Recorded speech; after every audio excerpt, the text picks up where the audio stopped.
tall. Hi there, it's Sonia.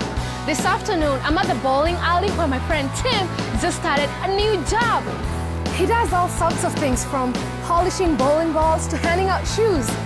He was impressed by how the manager can just look at someone and tell what size shoe they wear. I told Tim that it's no secret.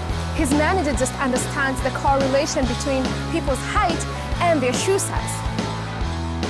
Tim needs to review regression, and maybe you do too. Grab a ball, lace up your shoes, and let's get another problem solved. Here at the bowling alley, they have bowling shoes of every size and color. Tim's manager uses his experience to guess the bowler's shoe size based on the person's height. He knows there's a positive correlation between the variables of height and shoe size. Typically, taller people wear larger shoes. My friend Jamie needs shoes. We estimate her to be about 5'7" or 67 inches tall. What size shoe is she likely to wear? To answer this question, we can look at a scatter plot for the heights and shoe sizes for the last 15 women who rented shoes.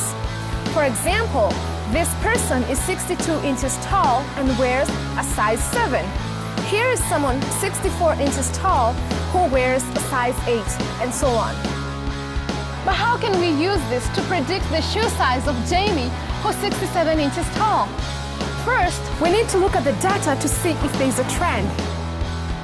The points don't quite form a line. Too bad, because if they did, we would be able to use the equation of that line to predict the shoe size for any given height. What if we find a line that is close to the data and use it to predict shoe size? Let's begin by drawing a line that seems close to the data points. We can experiment by changing the slope of the line and by shifting it vertically.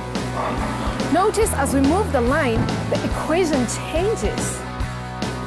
Here, the line looks pretty good, but how close is it to the actual data?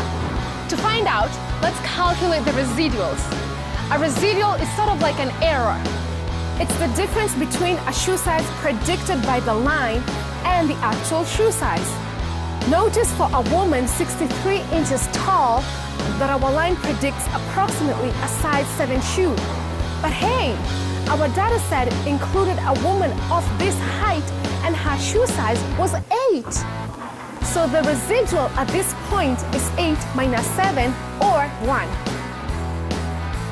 We can calculate the residual for each point in our data set. Now remember, the line we're looking at isn't necessarily the best fit. We haven't found that yet. The most commonly used line of best fit is called the least squares regression line. So why is it called the least squares regression line? Because we're going to build squares whose sides are the lengths of the residuals. The least squares regression is the line where the sum of the areas of these squares is as small as possible.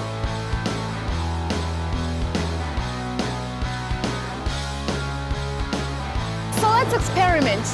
When we move the line, we can see the total area, or the sum of the areas of the squares change, as does the equation of the line. Here, the total area is about 7. Here, it's a little more than 10. When the total area is as small as possible, we have found the least squares regression line. Here it is. Our least squares regression line is S equals 4/10 8 minus 18 and 4/10. What do the slope and the y-intercept of the equation tell us? To figure it out, we need to keep in mind our situation and some common sense. First, the slope is 4/10 or about 1/2 since we're working with shoe size. This means if Jamie is 1 inch taller than her friend, she will wear about a half size larger shoe. What does the y-intercept tell us? It is approximately the point 0, negative 18. This would mean that if a woman is 0 inches tall, she wears a size negative 18. Of course, this doesn't make sense.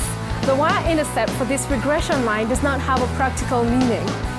What about our predictions for Jamie, who's 67 inches tall? We make our prediction by substituting 67 inches for the height in our equation.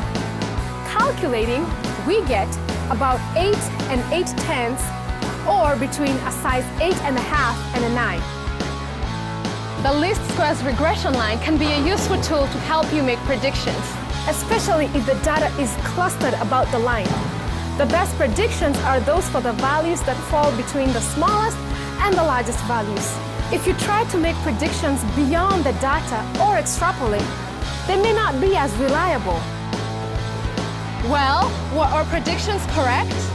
Size 9, you're right. Thanks.